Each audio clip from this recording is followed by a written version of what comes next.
Alright, तो कैसे हैं आप लोग? आई होप आप लोग अच्छे होंगे। एंड आज हम कोई मीम रिव्यू वीडियो नहीं बनाने वाले। आज हम एजुकेशन सिस्टम को लेकर जो कल अभी प्रोटेस्ट हुआ उस टॉपिक पे बात करेंगे। क्या वहाँ पर क्या क्या सीन हुआ, मैं तुम्हें सीधा दिखाता हूँ। सर फोड़ दिया यार। देखो दोस्तों, यहाँ पर बंदे का सर फोड़ दिया, बंदे की मरने ऐसी हालत हो गई है। ये पुलिस वालों ने यार यहाँ पे भी अपना रंग दिखाई दिया। देखो लेके आ रहे हैं भाई को, पता नहीं यार। आई होप ये भाई ठीक हो जाए और इसको एडमिट कर ले जल्दी से, इसको कुछ हो ना। यार ये पुलिस वाले कैसे होते हैं यार, यहाँ तो रहम करो यार तुम। मतलब तुम चाहते क्या हो? बंदे एकदम नॉकआउट हो जाए? ऑब्वियसली तुम मेरे ख्याल से तो यही चाहते हो कि सारे बंदे नॉकआउट हो जाए। सुब्रमण्यम स्वामी उन्होंने एक बयान दिया है भाई कि अगर मोदी अपने चुनाव का फॉर्म बिना किसी की हेल्प से भर ले तो मैं अपना चुनावी करियर ही छोड़ दूंगा। चचा वो हमारे देश के प्रधानमंत्री हैं चचा। इतनी बड़ी बड़ी बातें बोल दे रहे हैं लोग, और ये किसी दूसरे पार्टी से नहीं है, सुब्रमण्यम भाजपा से ही है। सुब्रमण्यम चचा के बयान का मतलब ये है कि हमारे मोदी जी इतने काबिल भी नहीं है कि वो चुनाव का फॉर्म हम भर लें। चचा कुछ और बाकी है कहना? नहीं मतलब इसके आगे अब क्या बोलिएगा? वो प्रधानी तो लड़ेंगे नहीं ना चचा, प्रधानमंत्री बनने के लिए ही लड़ेंगे। अब जिस देश का प्रधानमंत्री ही अनपढ़ हो, उनसे हम क्या उम्मीद करें चचा बताइए? भाजपा का हो कि आप भाजपा को क्या बोलूं चचा, छोड़िए। भाई ने बात एकदम सही बोली। वो ऐसे आदमी है जो शायद अपना लेक्चर भाषण देते हैं ना, वो भी उनके स्क्रिप्टेड रहता है। तो उस बंदे से तुम उम्मीद करना ही छोड़ दो भाई, जो देश को विश्व गुरु बनाने के चक्कर में लोगों को हिंदू मुस्लिम में लड़ा रहा है।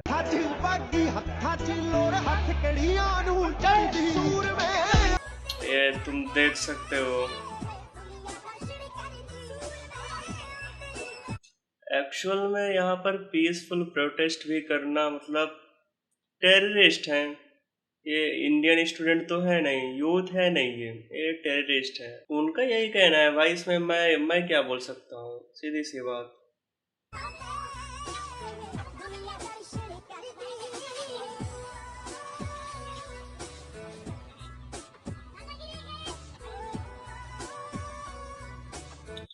एक बंदे को भाई तीन तीन, मतलब छोड़ो यार, कोई एक होता तो वो एक बार के लिए कम से कम इक्वालिटी तो रखो। तुम एक बंदे के ऊपर तीन तीन चल रहे हो, कुछ तो शर्म करो। और प्रोटेस्ट में भाई ऐसे ऐसे सीन हुए, मैं क्या बताऊं। किसी का सर फोड़ दिया, किसी का पैर तोड़ दिया। भाई मैं कुछ चीजें तो यूट्यूब पे आई थिंक दिखा भी नहीं सकते, इतनी ब्रूटल तरीके से उनको मारा गया है। कुछ समय पहले राघव चड्ढा की सोशल मीडिया इन्फ्लुएंसर्स के साथ मीटिंग करते हुए एक वीडियो आपके फीड में आई होगी। इस मीटिंग में आपको एक ये लड़की दिखी होगी। अब आप इसकी ये वीडियो देखिए। वो जो है पापा की परी घूम है ना, ये अब्दुल्लो को ले लेगा। मेरी बात सुन ध्यान दे, जो अब्दुल्लो को ले लेगा पापा की परी घूम है। बाबू ये क्या है? ये कुछ नहीं है, छोड़ो इनको। ये ऐसी ऐसी समझने वाली नहीं है। फिर जिस टाइम पे कट कट के ये। अब आप इस लड़के को देखिए और इसकी ये वीडियो देखिए। और जो इस वक्त हम मौजूद हैं जंतर मंतर पे, और यहाँ जॉर्ज सोरोस से फंड लेकर के आने वाला अजीत के नाम के 2 कौड़ी के लोग और उनके समर्थक सारे जितने दल्ले हैं जो देश विरोधी गतिविधि में। तुम इसे देख रहे हो, इसका बोलने का तरीका देख रहे हो तुम कैसे बोल रहा है? पूरा स्क्रिप्टेड है भाई, इसने पूरा रट्टा मार के रखा है। कैमरा मूवमेंट, कैमरे से नजर कहीं और जा रही है, इसका नजर कहीं और ये बोल क्या रहा है। तुम इसका आई मूवमेंट एंड इसका communication movement, sorry communication skill से तुम इसका समझ सकते हो कि इसने रट्टा मार के रखा है कि हाँ मुझे क्या बोलना है। मुझे सोचना नहीं है, मुझे सिर्फ पूरा क्लियर है कि मुझे ये बोलना है, बस हो गया। ऑब्वियसली तुम अंदाजा लगा सकते हो कि भाई ये कैसा बंदा है, मुझे बताने की जरूरत नहीं। लिखता है, और जो शाहीन बाग बनाना चाहते हैं उनकी कब्र खोदने के लिए यहाँ पर जंतर मंतर पर सारे पहुंचे। ये आम जनता बन करके मीडिया के सामने उल्टी सीधी बातें करते हैं, लेकिन इस मीटिंग वाली वीडियो से ये प्रूफ हो जाता है कि ये लोग बीजेपी के ही लोग हैं और बीजेपी से ही पैसे लेकर के ये मीडिया के सामने आम जनता बन करके स्क्रिप्ट के हिसाब से बोलकर नफरत फैलाते हैं और आपको और हमको बुद्धू बनाते हैं। क्योंकि अगर ये आम जनता है और अपनी बातें ही रख रहे हैं तो फिर बीजेपी द्वारा कराई गई मीटिंग में ये क्यों इनवाइटेड है? डियर राघव चड्ढा जी, आपसे तो ये उम्मीद नहीं थी, बट पैसों के आगे कुत्ते भी तलवे चाटने लगते हैं। 1,51,000 मेडिकल सीट था, वो आज बढ़ के 1,08,000 मेडिकल सीट हो गए। सीट भी हमने बढ़ाया। ये एजुकेशन मिनिस्टर है भाई, इसका तुम समझ रहे हो कैसे बातचीत करता है? ये 1,00,000, 1,000, 1,000, 1 लाख, भाई क्या बोलूं मैं इस पर। इस चूतिया का इस्तीफा मांग रहे हैं हम। देख रहे हो, मतलब इसका इस्तीफा मांगते मांगते लोग मर गए, बच्चे फांसी लगा लिए, जान चली गई, लीक हो गया पेपर, सब कुछ हो गया। दिल्ली में लोग धरना प्रदर्शन में बैठे, पर ये इस्तीफा नहीं देगा। 1,51,000 से बढ़ा के 1,08,000 कर दिया। अरे अच्छा हुआ प्रभु आपने और नहीं बढ़ाया, नहीं तो शायद 1 ही लाख रहता या फिर 8,000 बचता। ये कहाँ से आए हैं लोग, ये आए कहाँ से और इनको बिठाया कौन है यार? ये जो भी सिस्टम ये चल रहा है ना, ये तो हमारा भारत कभी नहीं था और ये कभी बन भी नहीं पाएगा, मुझे लगता है जैसे पहले था। इतना गंदगी, इतना गोबर कैसे घोल दे रहे हो यार? और लोगों के मन में इतना जहर भरा है, वो इनके खिलाफ कुछ सुनना ही नहीं चाहते हैं। कुछ लोग तो मुझे भी कमेंट में आके गालियां देते हैं। अरे भाई तुम मुझे गाली क्यों दे रहे हो? अरे तुम उनको गाली दो ना यार, जिससे तुमको हिसाब पूछना चाहिए। मैं तो अपने हक के लिए सवाल उठा रहा हूँ, बच्चों के हक के लिए सवाल उठा रहा हूँ और उठाता रहूंगा। प्लीज यार तू रिजाइन मत कर, तू साले देश छोड़ के जा, चूतिया कहीं का। फर्स्ट ऑफ ऑल तो मुझे ये बताओ, इनको एजुकेशन मिनिस्टर चुना किसने?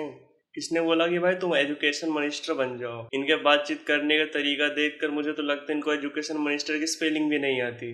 डियर दिल्ली पुलिस, जिस स्पीड से आपने सोनम वांगचुक जी को उठाया है, उस स्पीड से आप रेपिस्ट को भी तो उठा सकते हो, क्रिमिनल्स को भी तो उठा सकते हो।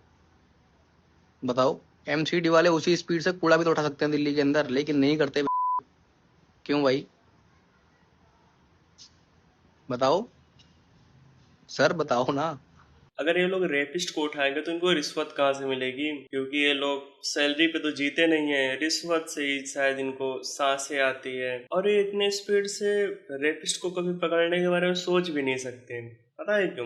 क्योंकि रेपिस्ट तो निहत्थे होंगे नहीं, उनके पास ऑब्वियसली गन वगैरह कुछ ना कुछ तो होगा, उनके पावर होगी, पहुंच होगी दूर दूर तक। बट आम नागरिक के पास तो कुछ नहीं होता, तभी तो उनके ऊपर टूट पड़ते हैं लाठी लेकर। बताओ, इन्होंने छोटे छोटे बच्चों को मारा। भाई एक दिन आएगा ऐसा तुम्हारे बच्चों के साथ भी होगा, तुम बूढ़े बैठकर घर पे ऐसा सीन देखना। जब तुम्हारे बच्चों के साथ ऐसा सीन होगा ना, तब तुम्हारी अकल आएगी कि उस दिन मैंने गलत किया था, आज मेरे साथ भी हो रहा है। इस समय इस देश में 3 नहीं, 5 नहीं, 7 प्रोटेस्ट चल रहे हैं। उत्तराखंड के ऋषिकेश में होने वाली है सबसे बड़ी बलि। यहाँ पर सरकार 4,000 पेड़ों को काट कर 2 वे लेन को 4 वे लेन करना चाह रही है ताकि ट्रैफिक कम हो सके। और यहाँ के लोकल्स का कहना है कि यहाँ पर ट्रैफिक होता ही नहीं है। और दूसरा प्रोटेस्ट चल रहा है गुजरात में, जहाँ पर वहां पर पेड़ इसलिए काटे जा रहे हो, वहां पे साथ इलेक्शन आने वाला हो, दिखाएंगे क्या कि हमने, हमारी सरकार ने किया क्या? वोट किस नाम पे मांगेंगे? इन्हीं सब चीज पे तो वोट मांगते हैं। किसान अपनी जमीन के लिए एक प्राइवेट कंपनी से लड़ रहे हैं। और तीसरा प्रोटेस्ट चल रहा है केरल में, जहाँ पर स्टूडेंट अपनी डिमांड के लिए प्रोटेस्ट कर रहे हैं। हमारे पूरे देश में प्रोटेस्ट चल रहे हैं, दिल्ली, राजस्थान, एमपी, गुजरात, केरला, गोवा, हर जगह प्रोटेस्ट चल रहे हैं और डिमांड किसी की सुनवाई नहीं हो रही है। मेन मुद्दा ये है कि हमारी मेन स्ट्रीम मीडिया को इस बात से कोई फर्क नहीं पड़ता है। वो ये दिखा रहे हैं कि मेलोडी इतनी चॉकलेटी क्यों है, किसकी प्रेमिका किसके साथ भाग गई, चीन में क्या चल रहा है, पाकिस्तान में क्या चल रहा है, ईरान में क्या चल रहा है, हमारे अपने देश में क्या चल रहा है, किसी को पता ही नहीं है। जिनके पास सोशल मीडिया नहीं है, जो हमारे मम्मी पापा हैं, जो पेरेंट्स हैं, जो सोशल मीडिया नहीं चलाते हैं, उनको तो इनके बारे में पता भी नहीं है, क्योंकि टीवी पर ये सब दिखाया ही नहीं जा रहा है। भाई ओवरऑल वही बात है ना, ये अपने गिरबान में झांक कर देखना नहीं चाहते और दूसरे के देश में क्या चल रहा है इनको बड़ी चुल मची है। और ये मीडिया थू है ऐसे मीडिया पे। भाई मैंने फॉरेन कंट्री के मीडिया को देखा है भाई, वहाँ पे प्रोटेस्ट में वो लोग फॉरेन कंट्री में यहाँ का न्यूज चल रहा है कि यहाँ इंडिया में दिल्ली में जंतर मंतर पे प्रोटेस्ट हो रहा है। बट हमारी इंडिया मीडिया, इनसे उम्मीद करना तो बेकार है। जब से इस बीएसएफ जवान ने दूसरे बीएसएफ जवान से ये बोला कि नेम प्लेट हटा लो नहीं तो पकड़े जाओगे, तब से ये वीडियो बहुत ज्यादा वायरल हो रही है। अब बताइए ऐसी हरकत पे लोगों को इस बात का शक क्यों नहीं होगा कि पुलिस के भेष में वहाँ पे आरएसएस और बीजेपी के गुंडे हैं? क्यों नहीं होगा? अब आंसू गोले के मशीन को साफ कर रहे हो। पीसफुल प्रोटेस्ट है सर, आपने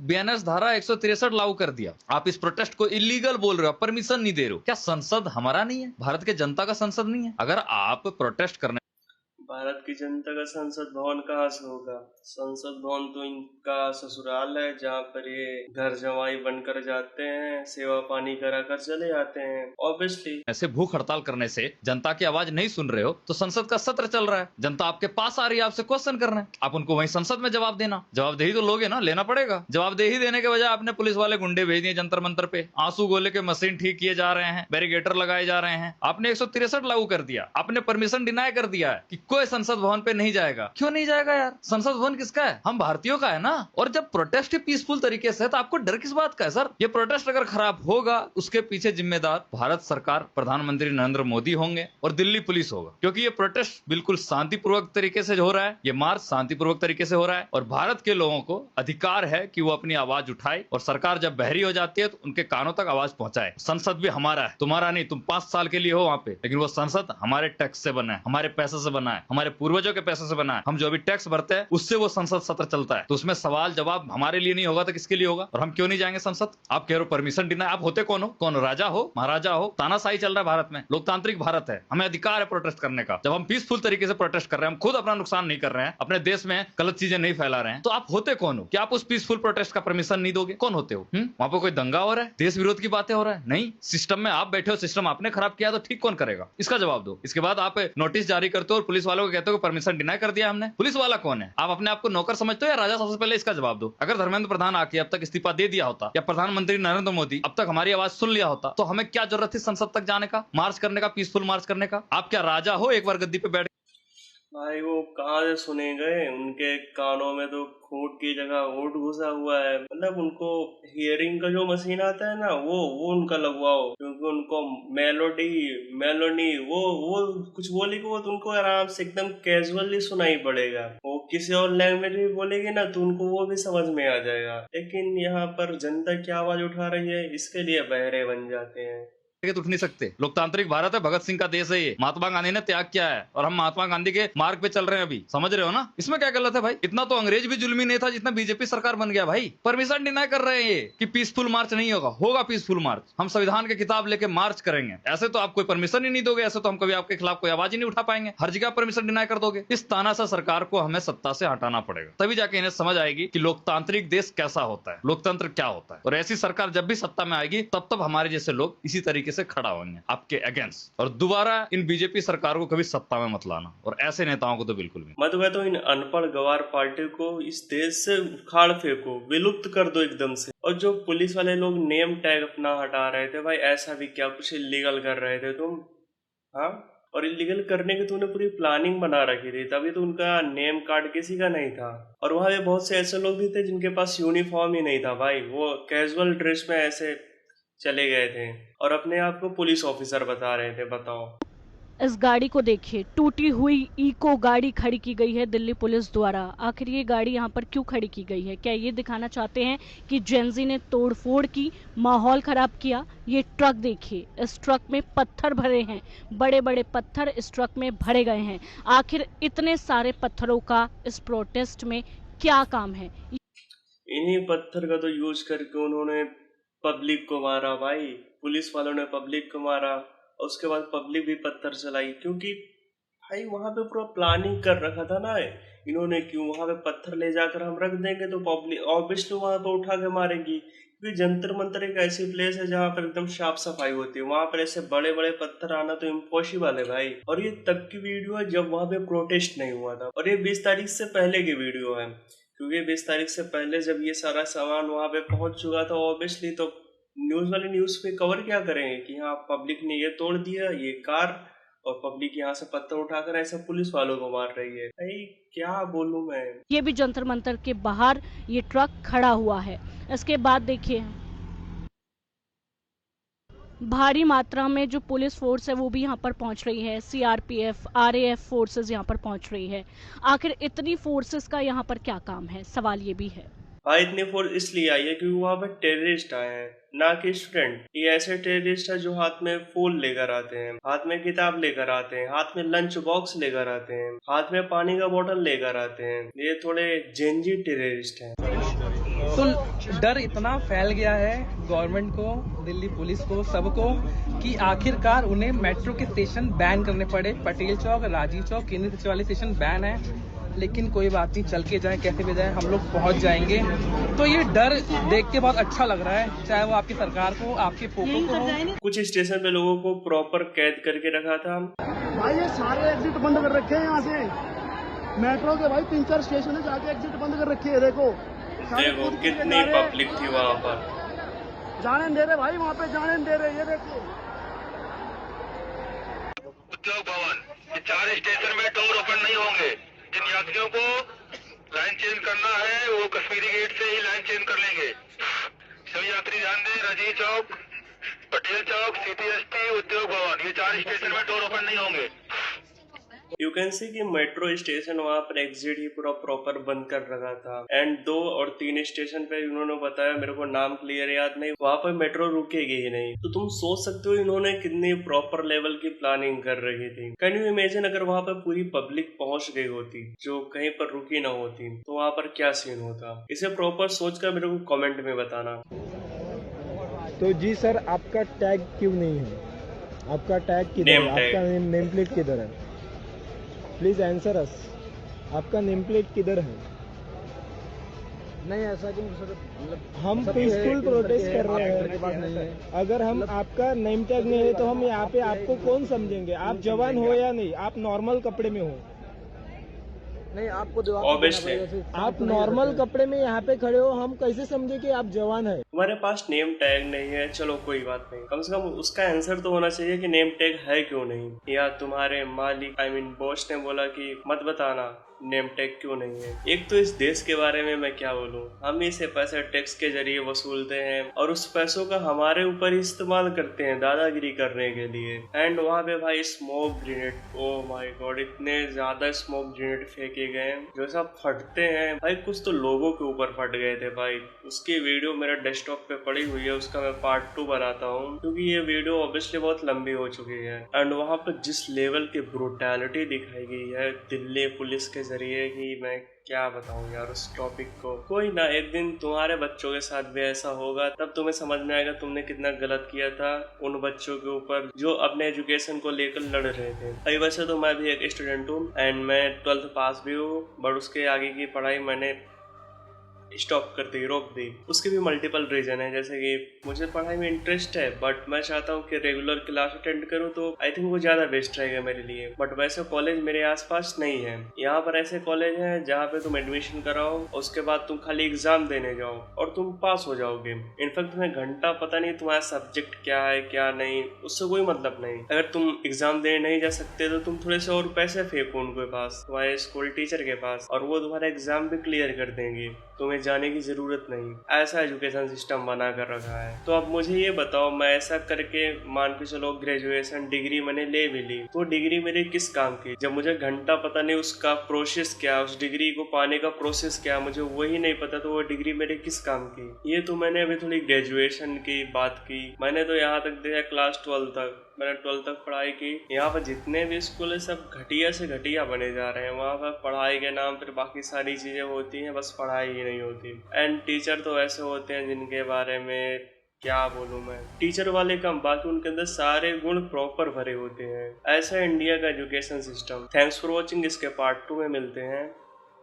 बाय।